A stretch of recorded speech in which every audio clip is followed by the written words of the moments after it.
My name is Olivia Hart, and I collapsed at my own master's graduation before I ever stepped on stage. While doctors tried calling my parents, urging them to come, I lay on the cold floor, unable to feel my own hands.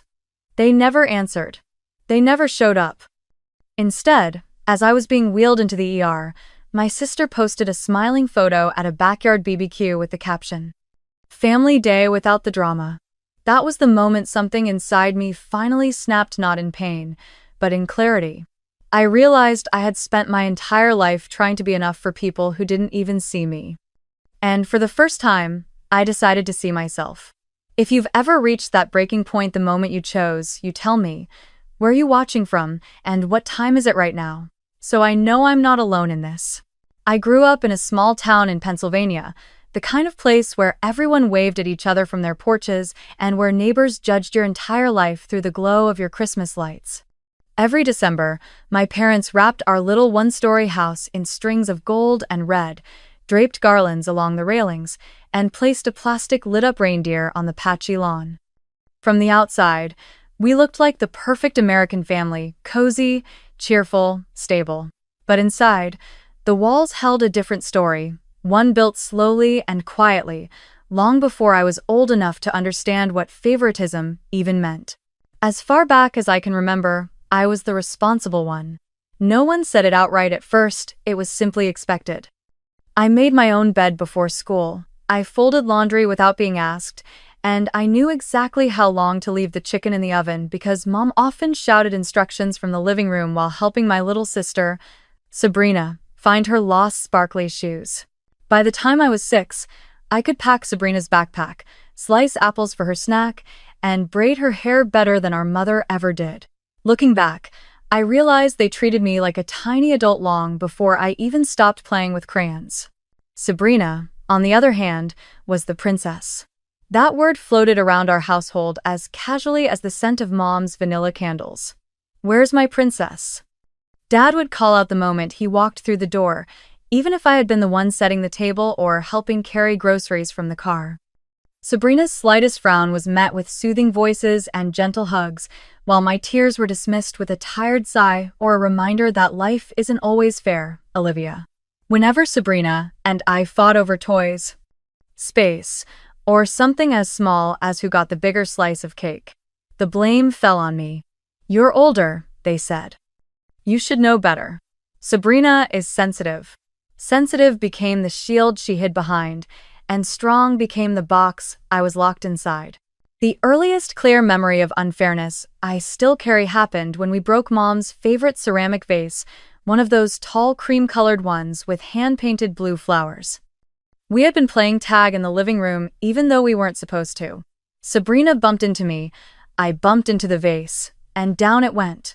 Mom stormed in, eyes wide, and before I could explain, Sabrina burst into tears. Big, dramatic ones.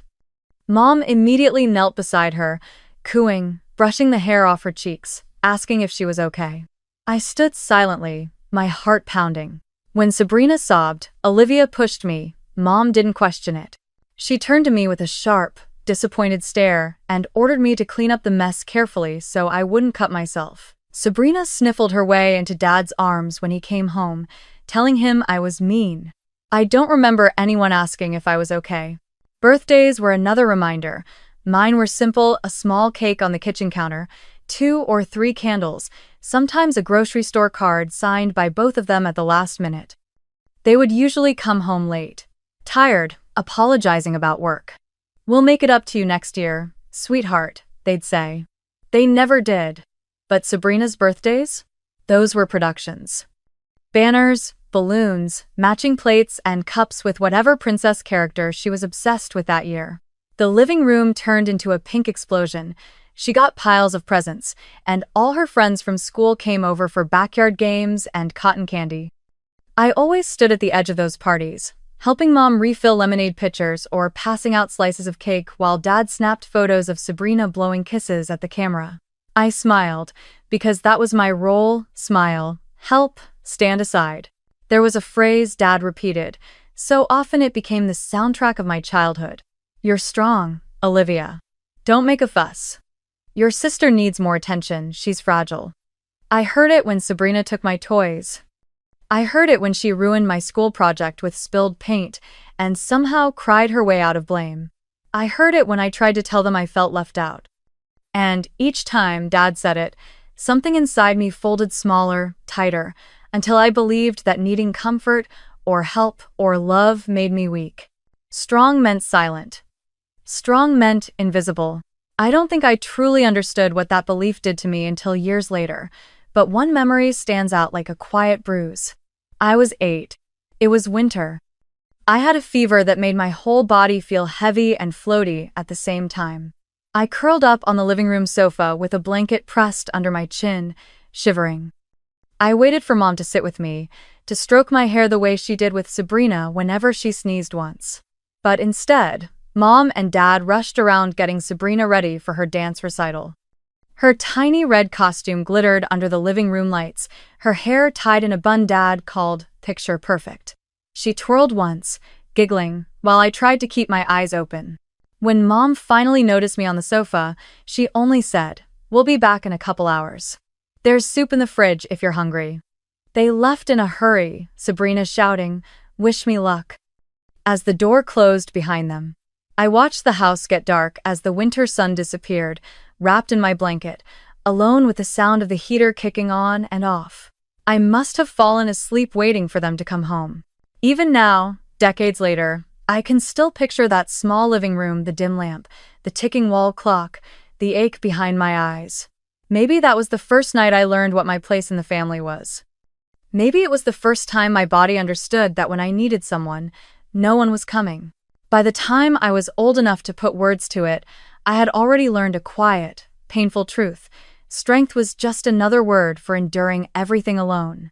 And maybe, without realizing it, that was the day my body began practicing how to stay silent, how to keep going even when it was breaking, just like my heart would learn to do for years to come.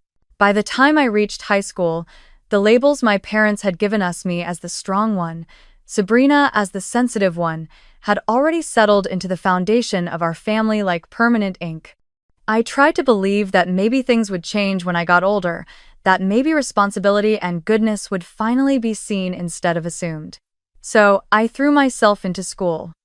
I studied late into the night, volunteered at the library, worked part-time stacking books and organizing dusty shelves, and dreamed quietly about a future where I could help people who felt as invisible as I often did. I imagined myself becoming someone who listened, someone who cared, someone who didn't walk past other people's pain the way my parents had walked past mine. That dream kept me steady. It gave me something gentle to hold on to. Sabrina, on the other hand, seemed to transform overnight into the kind of teenager every parent claimed to fear but secretly excused. She spent more time at the mall than at home, changed her hair color every 2 weeks, and seemed to drift in and out of trouble the way most girls drifted between hobbies. When she got caught vaping in the school bathroom, my parents said she was going through a phase. When she cut class for an entire week to follow her older boyfriend around town, they grounded her for a day but still let her go to a concert that weekend because she already had the tickets. Every misstep she made was brushed off with a shrug and a sigh about how girls her age struggle, while every small mistake I made felt like a mark against the perfect record I was expected to maintain.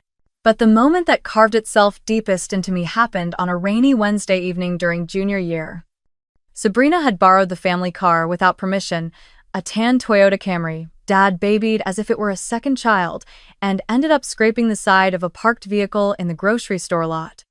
By the time she got home, shaking and babbling about how she could get expelled if the school found out she had been off campus, Mom had gone white. And Dad paced in circles, trying to figure out how to contain the situation. Then, almost in unison, they turned to me. I remember the look on Dad's face, desperate, stern, certain. "Olivia," he said, "you need to tell the officer you were the one driving. Your sister can't afford to have this on her record. You're responsible. You can handle it." I wanted to say no. I wanted to scream, "Why is it always me?" But Sabrina was sobbing so loudly. I couldn't hear my own pulse anymore, and Mom kept rubbing her shoulders saying, "We can't let this ruin her future. I don't know what ruined me more, their expectation or the ease with which I finally nodded. So, when the police officer came, notebook in hand, rain dripping from the brim of his hat, I lied.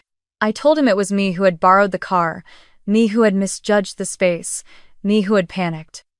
That lie became an official note in a report, a small but permanent bruise on my record.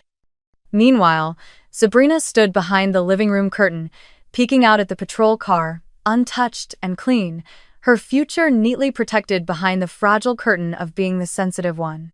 It's no double divigato, our sported otter. I remember standing in the hallway after the officer left, feeling the cold tile under my feet and the heavy silence between the four of us. No one thanked me. No one asked if I was scared. Dad simply clapped a hand on my shoulder and said, "That's why we can count on you." In that moment, something inside me cracked, not loudly, not violently, just quietly enough for me to hear it. I wasn't a daughter. I was a shield. A solution. A tool. The loneliness that grew from moments like that seeped into parts of me I didn't have names for yet. I found myself lingering after school, staying in the library where the quiet shelves and the soft hum of fluorescent lights felt safer than home. One afternoon, while I was reshelving a cart of novels, Mrs. Parker, the school counselor, stopped beside me.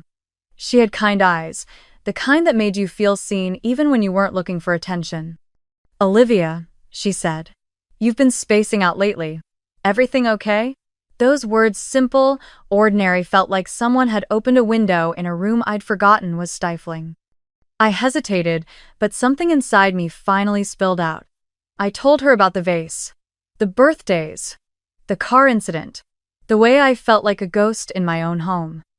She listened without interrupting, without minimizing, without telling me to be strong. And when I finished, she said softly, "You deserve a life where you're not carrying everyone else's weight." She was the first person to suggest I apply for colleges out of state.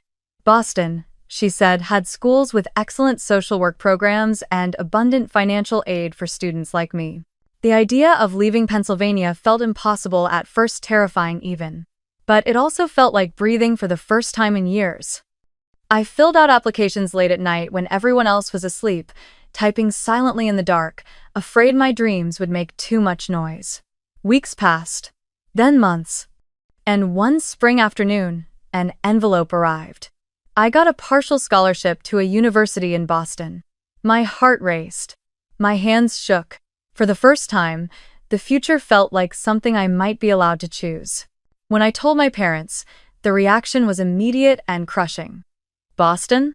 Dad repeated as if I had announced I was moving to another planet. "Why on earth would you go that far away?" Mom crossed her arms. "Who's going to help out around here? Your sister can't handle things on her own." They spoke as if the entire decision rested not on my ability, my academic record, or my hard work, but on their needs, their convenience, their comfort. For the first time, I pushed back. My voice trembled, but it didn't break. "I can work part-time," I said. "I'll cover whatever the scholarship doesn't. I need to do this." For me, they didn't applaud. They didn't hug me. They didn't even look proud. Dad sighed. The heavy, dramatic kind meant to guilt me into backing down. "Fine," he muttered, "but don't forget family comes first." That sentence felt like a chain being looped around my wrist. But I tucked away the hurt, packed my bags, and accepted the silence that followed. The day I left our little Pennsylvania town, the sky was gray, and the air smelled like rain. I loaded my suitcases into a bus that would take me to a life I could barely imagine, glancing once at the house with the maple tree out front and the windows my parents never looked out of for me. I told myself that if I worked hard enough, if I became successful enough, they would finally see me, finally choose me. As the bus pulled away, I whispered a quiet promise to myself.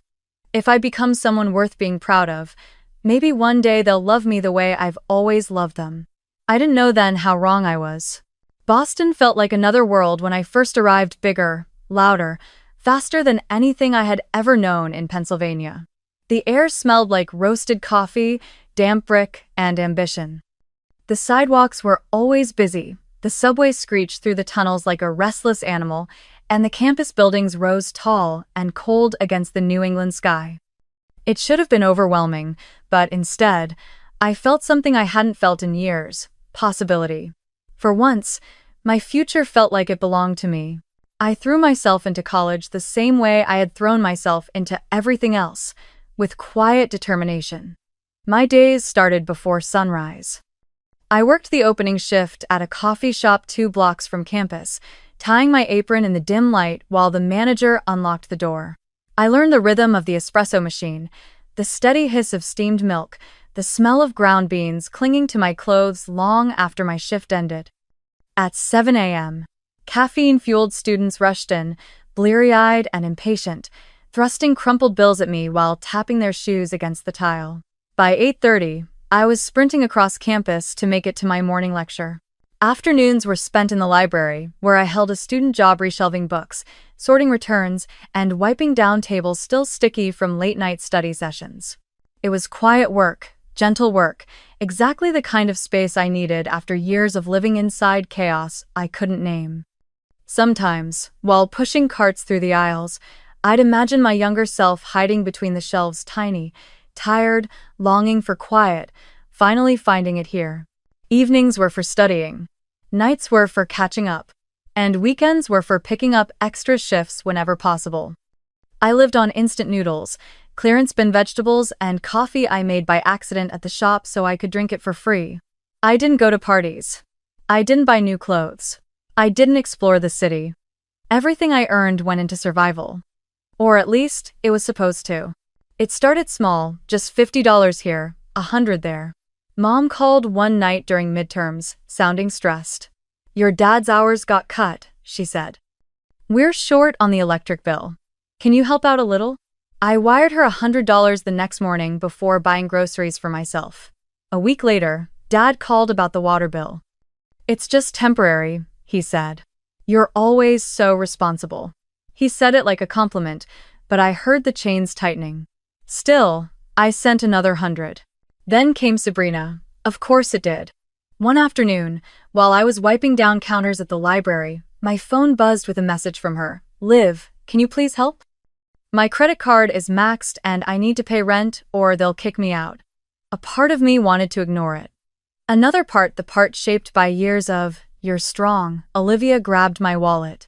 I sent her money I couldn't spare, telling myself it was just this once. It wasn't. Every bad decision Sabrina made seemed to land at my feet. When she overdrafted her checking account because she bought concert tickets instead of groceries, I covered it. When she quit her job after 2 weeks because her manager looked at her wrong, I covered her rent again. When she got into a minor fender bender and needed money for repairs, I skipped buying textbooks for myself and borrowed them from classmates instead. Each time I tried to push back, my parents reminded me, "Your sister is under a lot of pressure. You know she's not as strong as you." And each time, I felt the old guilt rise in my throat until I swallowed it down. Some days, I was proud of myself. Helping felt good, felt meaningful even when it hurt. I told myself that family was worth sacrifices, that maybe love was measured in how much you were willing to give. Other days, the resentment sat heavy on my chest.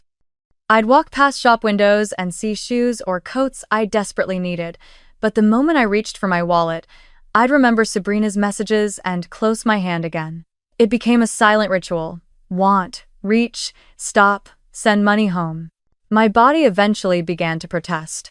One afternoon, during sophomore year, I stood up too quickly in a lecture hall and the room spun violently. The next thing I knew, I was on the floor, surrounded by concerned classmates. I brushed it off as dehydration or a lack of sleep.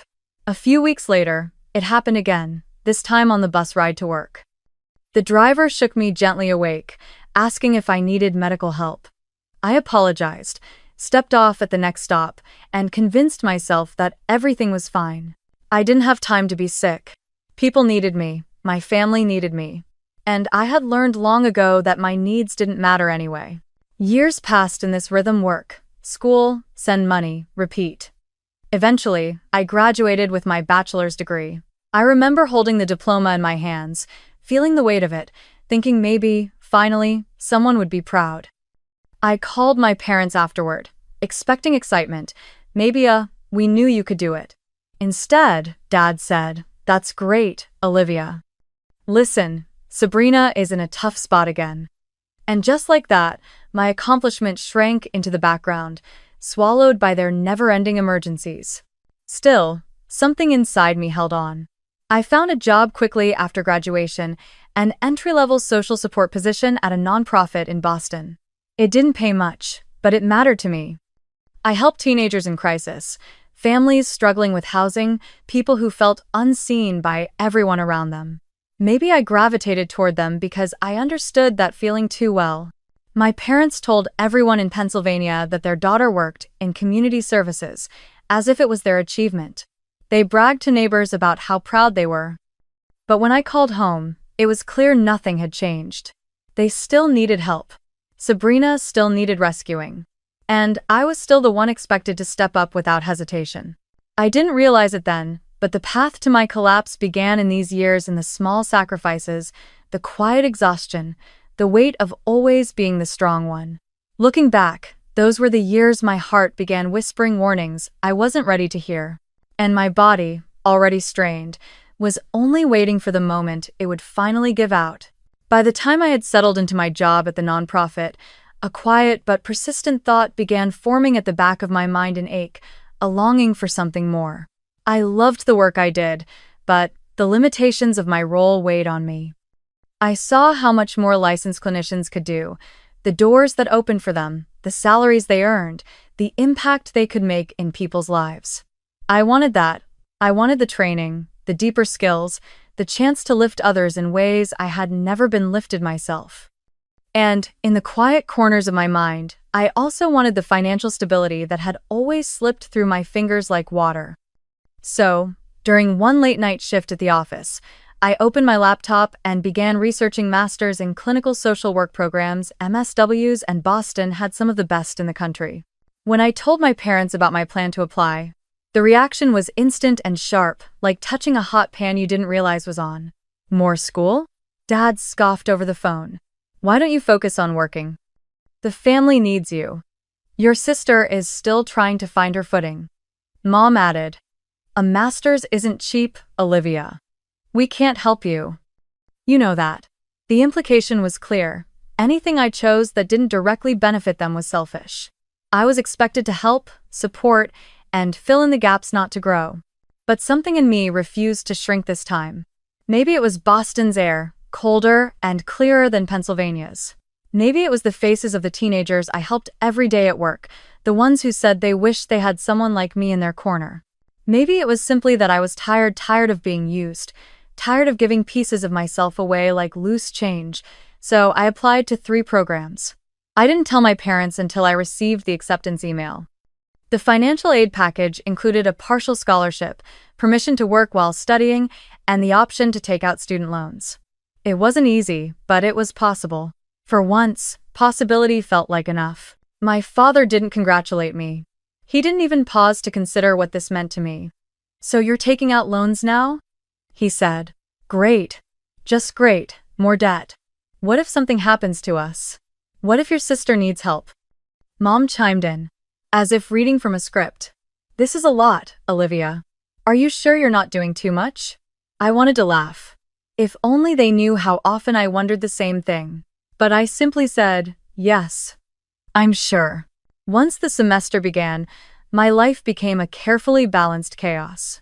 I worked full-time at a community hospital where the halls always smelled faintly of disinfectant and something metallic that clung to the back of your throat. I attended classes at night, rushing across the city with my backpack bouncing against my shoulder. I studied during lunch breaks, on the subway, in the laundry room of my apartment building while waiting for my clothes to dry. And every weekend, instead of resting, I covered shifts on a crisis. Hotline, listening to trembling voices on the other end of the phone, walking strangers back from the edge with soft, steady words. But no matter how busy I was, my family always knew how to reach me. "The electricity bill is overdue." Dad would text, "Can you cover it?" "Sabrina lost her job again," Mom would say. "She's embarrassed."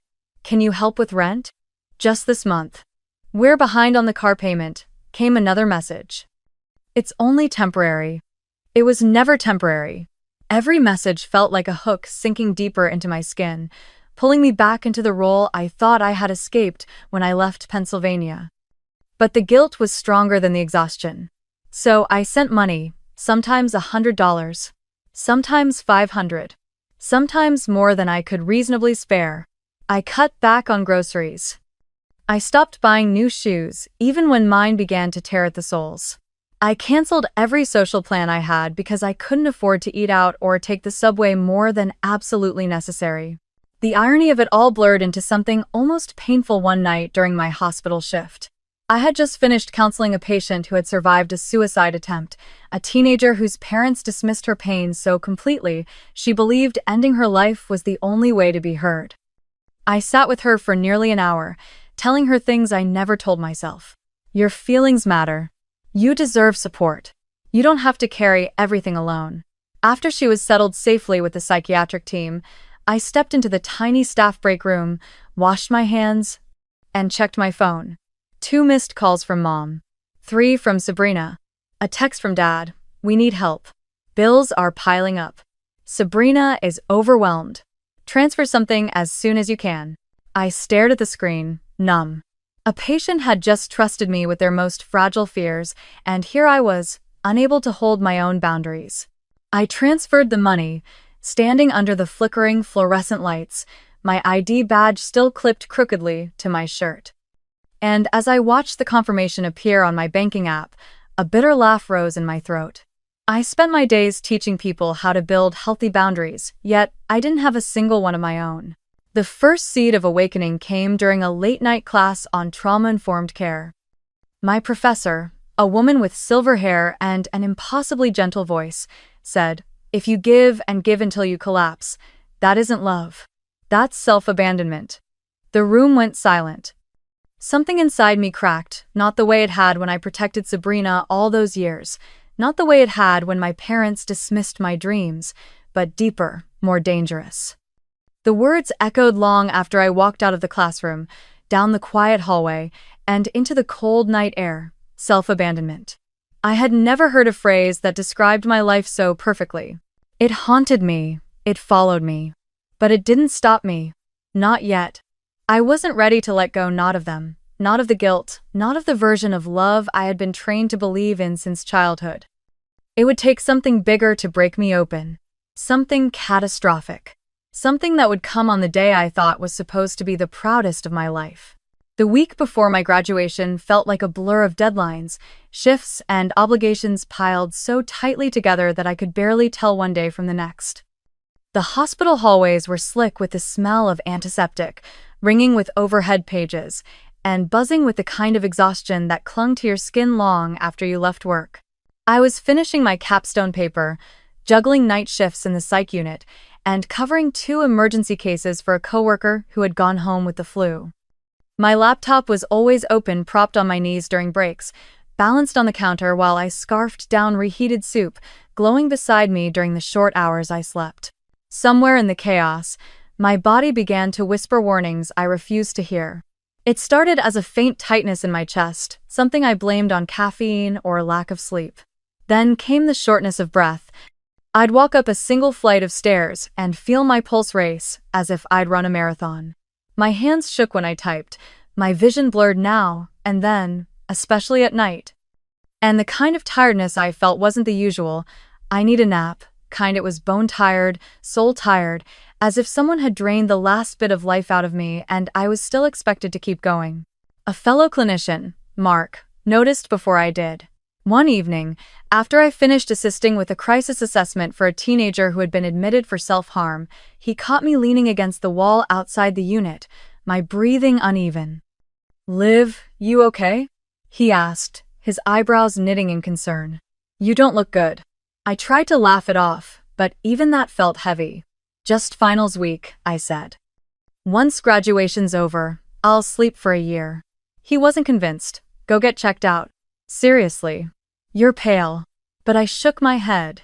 "I just need to make it through one more week. I'll rest after." He opened his mouth to argue, but another emergency page pulled him away. And just like that, the moment passed. I pushed the dizziness down, hid it somewhere between my ribs, and pretended it was nothing.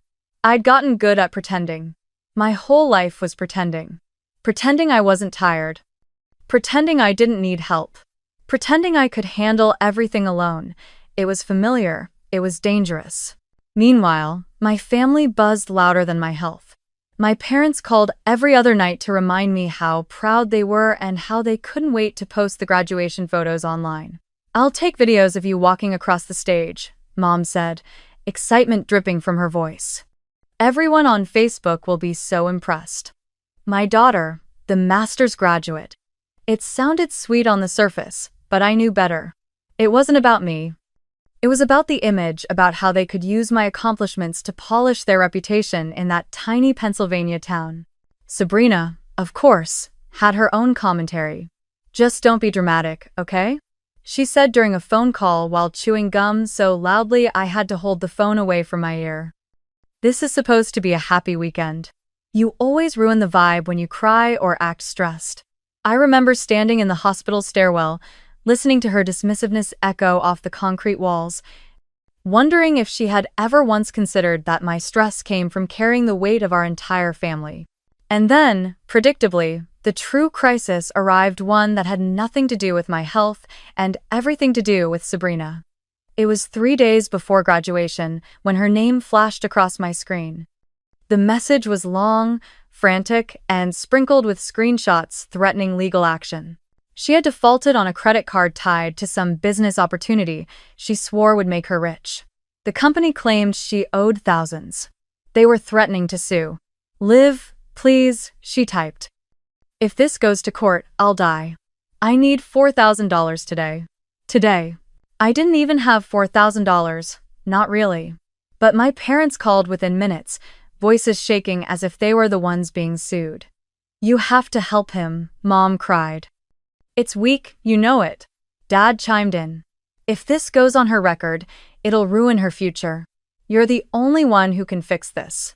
That line, "you're the only one who can fix this," was one I had heard my whole life, and every time, it burrowed deeper under my skin. I sat in the staff break room, the smell of microwaved noodles hanging in the air, my scrubs smeared with hours of work I hadn't even processed yet, and I stared at the numbers in my bank account. It wasn't much. It was everything I had. My graduation gown was still in its plastic bag. My final project deadlines chimed as notifications in the background. And I transferred the money, almost all of it. My hands trembled not from regret, but from exhaustion so heavy it felt cemented inside my bones. "Thank you, Liv.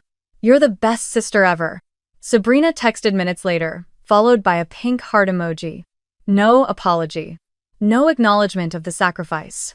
Just a transactional thank you, as if I had handed her a napkin instead of my future stability.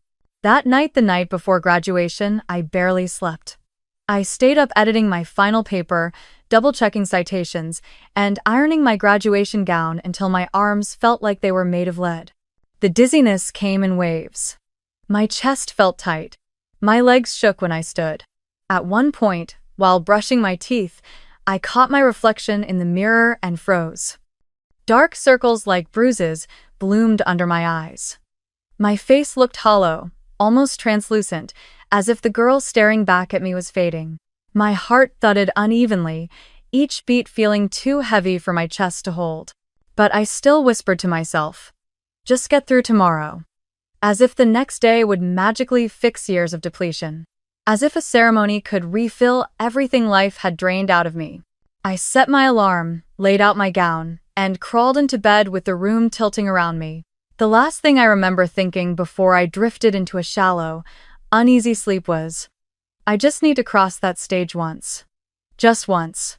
I couldn't have known that the price of just getting through tomorrow would be my own body collapsing under the weight of everything I refused to let go.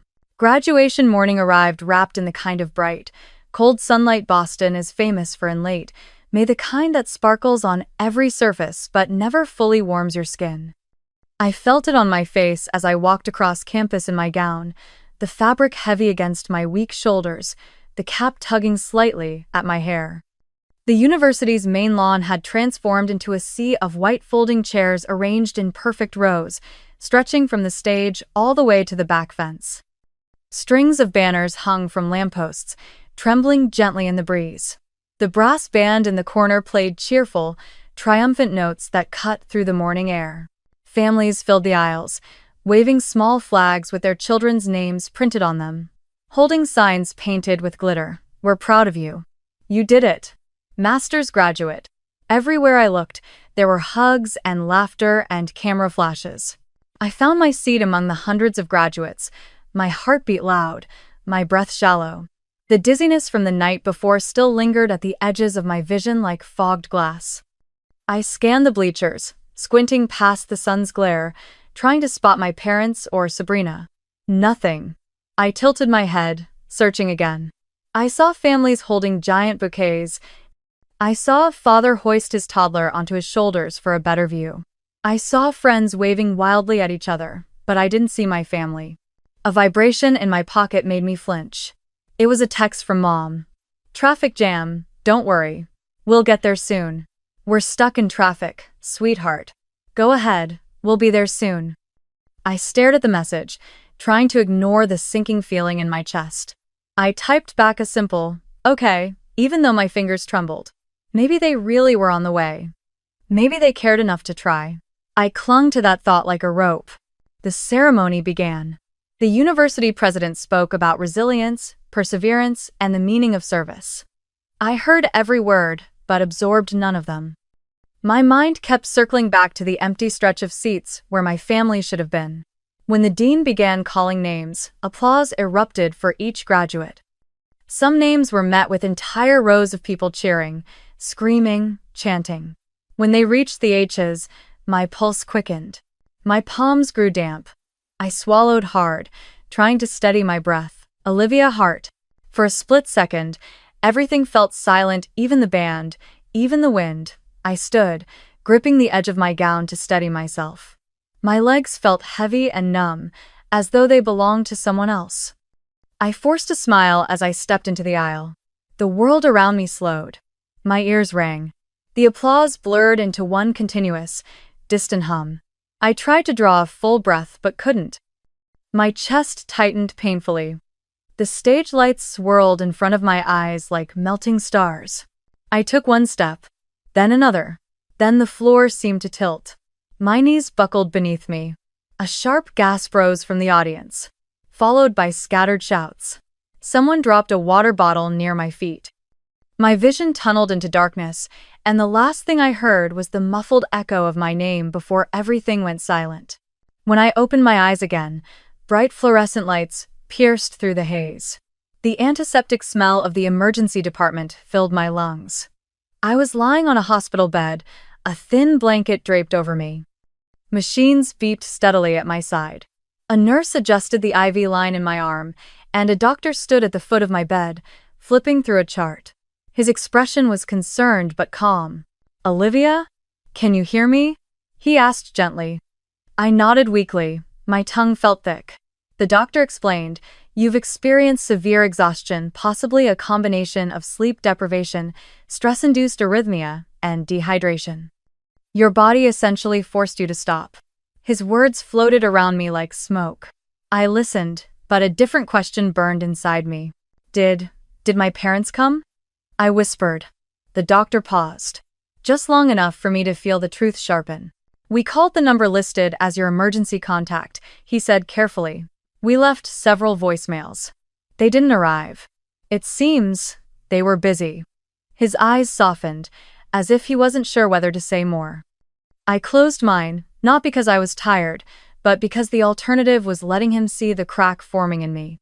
Later, when my hands had stopped shaking enough for me to reach for my phone, I unlocked the screen with trembling fingers. Notifications flooded in messages, missed calls, and one tagged photo from Sabrina. I tapped it, expecting maybe an update or a question about how I was feeling. Instead, a bright, cheerful picture appeared. It was my parents' backyard. The old wooden fence. The grill smoking. Sabrina in the center, holding a glass of rosé, smiling wide. Mom and Dad on either side of her, plates piled with food, surrounded by friends. Sunset painted the sky orange behind them. The caption read, "Family day without the drama." Best decision ever. The room tilted slightly, though I knew it was just my blood pressure still adjusting.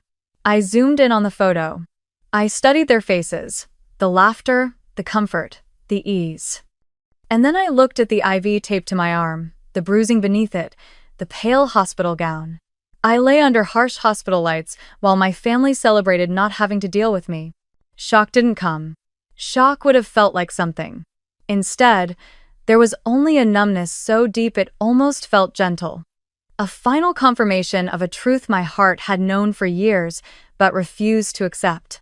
I had never really belonged there. Not as a daughter, not as a sister, not even as a thought worth showing up for. I lowered the phone slowly, staring up at the sterile ceiling tiles, listening to the soft beep of the monitor beside me. My throat tightened, but no tears came. Not this time. Something in me had broken silently, a fracture, so clean it felt like clarity. Okay, I whispered to no one. I understand now. For the first time in my life, I wasn't saying it out of obedience. I was saying it out of awakening. The first full day in the hospital felt like waking up inside someone else's life, one where the body I had always forced into obedience finally mutinied. I lay there, surrounded by machines that monitored every beat and breath, and for the first time in years, I had nowhere to run and nothing to give. The doctor assigned to my case, Dr. Whitman, visited me each morning with a clipboard in one hand and the kind of expression people reserve for tragic news.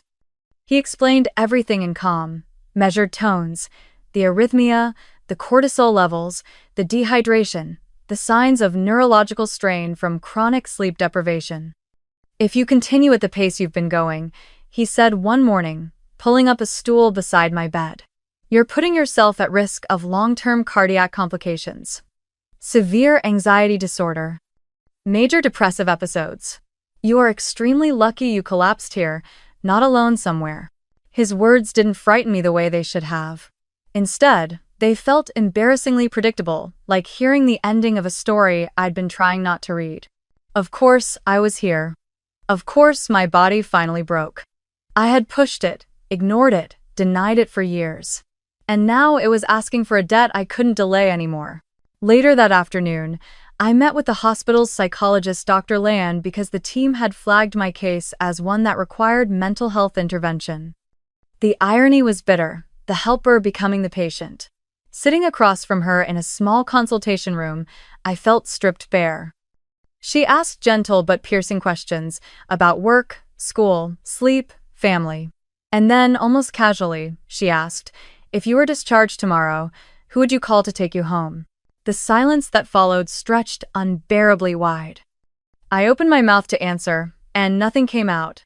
Not my mom's name. Not my dad's. Not even Sabrina's. Because I knew, with a clarity that felt like a slap, that none of them would come. Not reliably, not willingly, not lovingly. My throat tightened.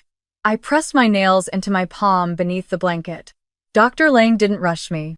She simply nodded, as if she already understood the shape of my pain. It's okay if the answer is no one, she said softly. But it's important to know that. To question it. That night, after she left, I cried for the first time since collapsing silent, exhausted tears that soaked into the stiff hospital pillow. Not because I wanted my family there, but because I finally admitted they wouldn't be. The next day, Jenna arrived. Jenna, my coworker, my classmate, and the closest thing I'd ever had to a friend who actually showed up without needing anything from me. She pushed open the door with a burst of energy the sterile room had never seen, carrying a paper bag that smelled like fresh soup and a small bouquet of wildflowers wrapped in brown paper. You look like crap, she said cheerfully, then paused, her eyes softening. But you're alive. Thank God. She sat beside my bed, unpacking the food, chattering about the unit drama at work, the ridiculous papers due next week, the guy she was seeing who couldn't tell the difference between a boundary and a suggestion. Then, after a moment of quiet, she looked at me seriously and said, I heard the hospital couldn't reach your parents.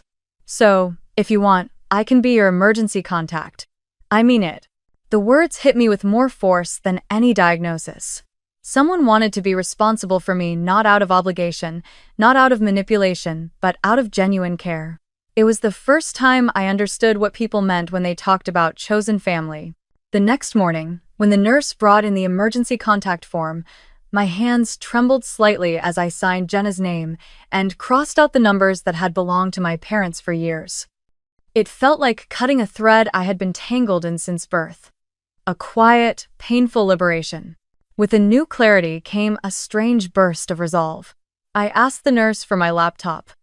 When it arrived, I opened my banking app and stared at the numbers that had drained away over the years: deposits to my parents, transfers to Sabrina, automatic payments I had set up out of habit or guilt. I clicked through every line, every subscription, every shared account. My stomach twisted as I realized how much of my life I had forfeited without even realizing it.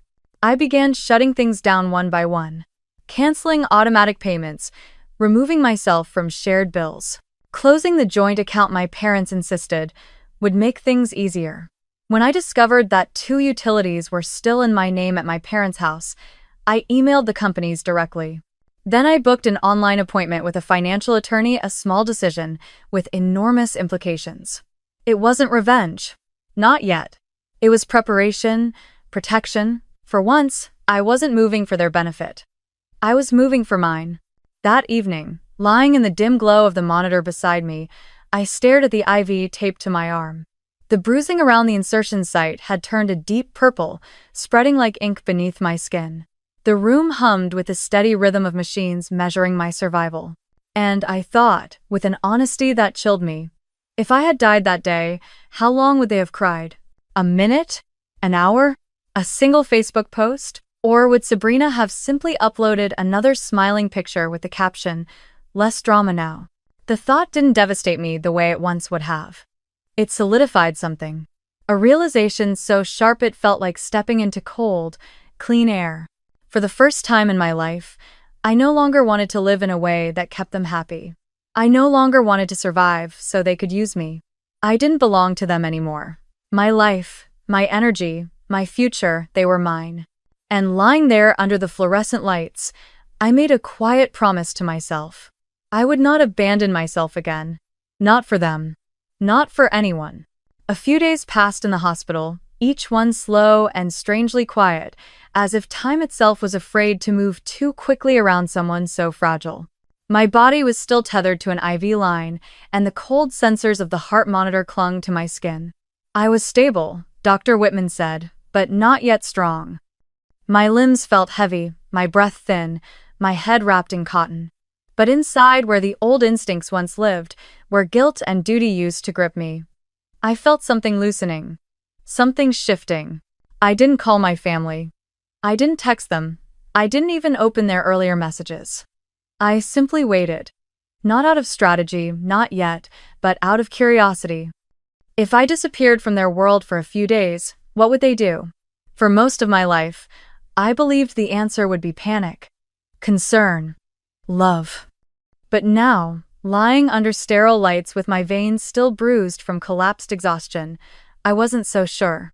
On the morning of the 3rd day, my phone began vibrating violently against the metal bedside table. At first I ignored it. Then the screen lit up again, and again, and again, the sound buzzing like an alarm that wouldn't stop. Annoyed, I reached over and switched off the silent mode. The vibrations grew even more frantic. When I finally unlocked the screen, everything froze. 75 missed calls. From Mom. From Dad. From home. From Sabrina. Dozens of messages flooded the notification center, long, chaotic threads that came in waves. Some were accusatory. Why are you ignoring us? What do you mean by silence? Others tried guilt. We're worried. You can't just disappear like this. And then the tone shifted to desperation. Pick up. It's urgent. Call now. Live, please. But the one that sliced through everything was a single text from Dad, short and commanding, as if I were a tool left out in the yard instead of his daughter, lying in a hospital bed. We need you. Answer, immediately. The words triggered nothing warm in me, no flicker of hope, no sense of belonging. Instead, a coldness spread slowly through my chest. A chilling clarity. This wasn't about love. They didn't know I was in the hospital. They weren't panicking because they thought I was hurt. They needed something. And after a lifetime with them, I knew exactly what it meant when they needed me. Instead of calling back, I sat there, breathing through the ache in my ribs, and scrolled through the messages in reverse order. The earliest ones were almost mocking in contrast.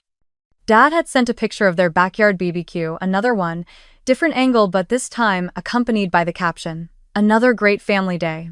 "Shame you missed it," Mom had replied with emojis. Sabrina had posted a selfie by the grill with the caption, "Better without the drama." I stared at those images, then watched as hours later the tone darkened. "Liv, answer your phone. Pick up. We need you. Sabrina's in trouble. Call us now. Don't you dare ignore us." My pulse steadied not from calm, but from confirmation. I kept scrolling. Soon, bits and pieces of the truth formed a shape messy at first, then clearer with every message. Sabrina had been in a car accident. A serious one. She'd been driving recklessly, possibly intoxicated, and hit another vehicle. Insurance wouldn't cover the full damages. The other driver was threatening legal action. There were police reports, court documents, a bank involved. My stomach tightened as I read further. A sick familiarity washed over me. At some point, God knows when, my parents had used an old digital copy of my signature. They had put my name on a loan. Not a small one, a substantial sum, supposedly taken out for family reasons. In the messages, Mom tried to downplay it. "It's just a technique. Don't overdo it. We did it to help Sabrina. She needed a co-signer." Then the truth sharpened. The bank now needed my confirmation. My physical signature, my voice on the phone. The documents had reached the stage where my direct involvement was legally required. Without it, everything they owned, everything they feared losing was at risk. Of course they needed me. Not because I had collapsed. Not because I was hurting. Not because I was their daughter lying in a hospital room alone. They needed me because their lies finally caught up to them. My hands trembled not out of fear, but from a hollow, exhausted anger. My IV tugged slightly as I shifted in bed, the needle pressing deeper into my skin. I thought about all the nights I stayed up working, all the money I sent home, all the times I sacrificed my own stability so they could pretend our family was functional. And still, even now, they saw me not as a human being, but as a solution, a safety net, a wallet with a pulse. I opened the last message from Dad again. "We need you. Answer immediately." The entitlement was staggering. The lack of hesitation. The assumption that I would always pick up, always fix, always save them even from disasters they created themselves. A slow breath left my chest as I stared at my bruised arms, the ivy line, the cold room around me. And there it was, the truth, as bitter and undeniable as the antiseptic smell I couldn't escape. Even lying here, half broken, barely recovering from the collapse my life had spiraled into, they still didn't see me. They saw what I could provide, what I could cover, what I could sacrifice. I leaned back into the stiff pillow, letting the numbness settle. And with a clarity that felt like steel cooling into shape, I whispered the words that closed the chapter of my old life. Even now, with needles still in my arm, they don't see a daughter. A pause. They see a walking wallet. And, for the first time, I didn't feel guilt for thinking it. I felt truth. The morning after the storm of missed calls, the hospital room felt colder than usual. Or maybe it was just me more awake, more aware, stripped of the fog I had lived under for years. The nurse had just changed my IV bag, the clear liquid dripping like a metronome, steady and indifferent. My phone sat on the rolling tray beside me, black screen reflecting the fluorescent lights like a tiny, fragile mirror. I stared at it for a long time, not with fear, not with guilt, but with a strange, quiet clarity. If this conversation was going to happen, and it clearly needed to, I wasn't going into it alone. Not this time. I messaged Jenna first. Then I opened my laptop and logged into the video meeting with the financial attorney I had contacted days earlier. When both of them were present, faces glowing on the screen like calm, steady anchors, I finally reached for the phone. My fingers hovered for only a second before I pressed call, then switched to speaker. Mom answered on the first ring, sobbing so loudly it almost distorted the sound. Olivia, thank God. You didn't answer the phone, making your parents worried to death. Dad's voice cut in, equally dramatic. We thought something happened. Why would you scare us like that? I leaned back against the stiff pillow, letting their theatrics bounce harmlessly off the white walls. Worried to what extent? I asked softly. Because, when the doctors called to tell you I collapsed at my graduation ceremony, you didn't show up. You didn't even call back. The silence that hit next was thick, heavy, guilty, but not in the way guilt should feel. It was the kind of silence that comes when masks slip and people scramble for new excuses. Dad recovered first. Don't bring up the past right now, he snapped. This is not the time. Your sister is in trouble. The family needs to stand together. Mom added quickly, family doesn't abandon each other. Your sister is in crisis. You're the most successful one. If you don't help, then who will? There it was. The script I had known by heart since childhood. My achievements only mattered when they could be used. My stability only mattered when it could be drained. My worth only existed in what I could provide. But for once, the lines didn't pull me in. They pushed me out. I kept my voice calm, almost steady. My doctors say I collapsed because I've been burning myself out over work, stress, no sleep, no boundaries. Do you know why? Because every time something happened to Sabrina, you called me, every bill, every mistake, every crisis. I've been carrying all of it alone. Dad scoffed, a harsh, ugly sound. You always think you're the victim. We raised you. We gave you everything. Everything. The word nearly made me laugh. Everything? I repeated, quietly enough to make them pause. You gave Sabrina protection. You gave her support. You gave her excuses. You gave her second, third, 10th chances. What exactly did you give me? Besides responsibility and silence. Mom inhaled sharply, wounded. We did our best. You're twisting things. Am I? I asked. Jenna watched silently from the laptop screen, her face steady. The attorney took notes. Dad's frustration cracked into anger. Stop talking back. This is about your sister's accident. She's facing lawsuits. The loan is in your name. You need to fix it. I closed my eyes for a moment, breathing slowly, feeling my heartbeat steady against the monitor's beep. When I opened them again, I felt something stronger than fear. Choice. Actually, I said, the loan is not my responsibility. You used a scan of my signature illegally. The bank needs my confirmation now. And I'm not giving it a beat. Then Dad exploded. Are you crazy? You have to sign. If you don't, we could lose the house. Mom started crying harder. You're destroying this family. And then, like flipping a switch, everything inside me went still. This family left me alone in the hospital, I said slowly. If that's what you call family, then I choose not to belong anymore. The words hung in the air like the first crack of thunder before a storm. But instead of fear, I felt a strange lightness, like I had finally set down a burden I didn't know how to name. Dad's voice turned sharp and venomous. You're ungrateful. I didn't flinch. I didn't defend myself. I didn't negotiate. The version of me who once would have apologized, cried, begged, or reasoned was gone. I breathed in once, deeply, remembering Dr. Lane's gentle voice, my professor's words about self-abandonment. The years of exhaustion carved into my skin. And then, without thinking twice, I finally chose myself. No, I said. I will not sign. I will not pay. I will not save anyone anymore. Mom gasped as if the word itself had struck her. Dad sputtered in disbelief. I continued, steady and unshaken. I've already spoken with my attorney. I'm removing my name from every account, every bill, every loan, every shared document. You no longer have permission to use my signature or my information. If you try anything else, I'll pursue legal action. You wouldn't dare, Dad shouted. I would, I replied, and I will. The truth settled heavily between us. They weren't losing me that day. They had lost me years ago. This was just the moment they finally realized it. I didn't scream. I didn't cry. I didn't apologize. I simply lifted my finger, pressed the red button on the screen, and ended the call. Then, with the same quiet decisiveness, I blocked each number: Mom, Dad, Sabrina. One by one. Clean. Final. The room felt strangely warm after that, as if someone had opened a window I didn't know existed. I eased back against the pillows, the IV line tugging gently at my arm.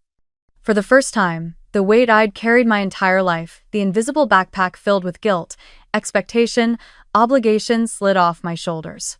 And lying there, listening to the soft rhythm of the heart monitor, I felt lighter. As if I had finally returned to myself. As if I had taken my first real breath in years. 6 months passed, then nearly a year, and the world slowly rearranged itself around me, not violently, not dramatically, but gently, like a tide pulling back to reveal land I hadn't noticed before. Healing didn't happen all at once. It arrived in small, steady moments. The first morning I woke up without dread tightening my chest. The first meal I ate without calculating how much money I should be sending home. The first time I said no without apologizing or panicking afterward. I continued therapy every week. At first, I sat stiffly in Dr. Lang's office, unsure how to fill the silence. But the more I spoke, the more I unraveled years of swallowed words, the lighter my breath became. We talked about boundaries, grief, trauma patterns, and the kind of childhood that forms a person who mistakes self-abandonment for love. She taught me how to recognize the old guilt when it slithered back into my mind, how to stop reflexively giving, how to choose rest without shame. For the first time in my life, healing wasn't something I had to earn, it was something I was allowed. Physically, my recovery was slow but steady. I reduced my work hours, took more breaks, slept more than I had in the last decade combined. My heart stabilized, my hands stopped shaking. The color returned to my face. Little by little, my body forgave me. I moved out of the cramped apartment I had once worked myself sick to afford and found a small studio in a quiet Boston neighborhood, sunlit, warm, with hardwood floors that creaked softly under my feet. I decorated it in a way that felt like a conversation with myself. Shelves full of books, thriving potted plants. Photos from hikes I'd taken with Jenna, a candle that smelled like cedar and safety. Every detail mattered. Every detail said, "This home belongs to you." Career-wise, things began to shift too. With my master's degree finalized and my health improving, I applied for a clinical position at a youth support center across the river. When they offered me the job, a role with a reasonable caseload, better pay, and supervisors who valued boundaries, I cried in my car for 10 minutes before calling Jenna. Not because I was overwhelmed, but because someone finally wanted me without trying to take from me. Working with teenagers who reminded me so much of my younger self felt like purpose, not duty. And it felt like life giving something back, one gentle piece at a time. With the money I no longer funneled into my parents' emergencies, I created a small scholarship fund, nothing fancy, just enough to help 1 or 2 social work students a year, specifically those who came from chaotic or neglectful families. It felt right. It felt like alchemy, turning years of pain into support for someone who might never hear "I'm proud of you" at home. My chosen family grew naturally. Jenna, of course, loud, loving, fiercely protective. A few coworkers who understood exhaustion on a visceral level. A small support group I joined, filled with people who also came from families where love was conditional and help was currency. We celebrated each other's wins. Therapy, milestones, new jobs, tiny promotions. Birthdays with homemade cupcakes. One evening, they surprised me with a small celebration for receiving my clinical license, nothing extravagant, just takeout food, laughter, and a card they all signed with the words, "We're proud of you." No one had ever said that to me without expecting something in return. I cried quietly in the kitchen while they joked in the living room, letting the warmth in my chest seep into places I thought were permanently numb. As for my parents and Sabrina, information trickled in through distant acquaintances, old neighbors, and occasional Facebook posts I didn't ask to see. Their financial troubles worsened after I cut ties. One of their properties was repossessed. Sabrina faced legal consequences for the car accident and had to attend mandated classes. My parents scrambled without the safety net I once provided, and from what I heard, They had begun turning on each other, each blaming the others for the fallout. They sent emails, sometimes long, meandering apologies filled with excuses. We were stressed. We didn't know the whole situation. Families fight. You misunderstood. Not once did they say, "We hurt you." Not once did they say, "We're sorry." Not once did they say, "We should have been there when you collapsed." I read their messages only once, then archived them without replying, not out of hatred, not out of anger, but because healing had shown me something I'd never understood before. I was not responsible for fixing people who broke me. One evening in early spring, the air still crisp, but the trees just beginning to bud, I returned to my university for the first time since my own collapsed graduation. A new cohort of master's students was walking the stage, gowns fluttering in the wind, tassels swinging with each step. I sat in the back row of the crowd, anonymous among cheering families and friends.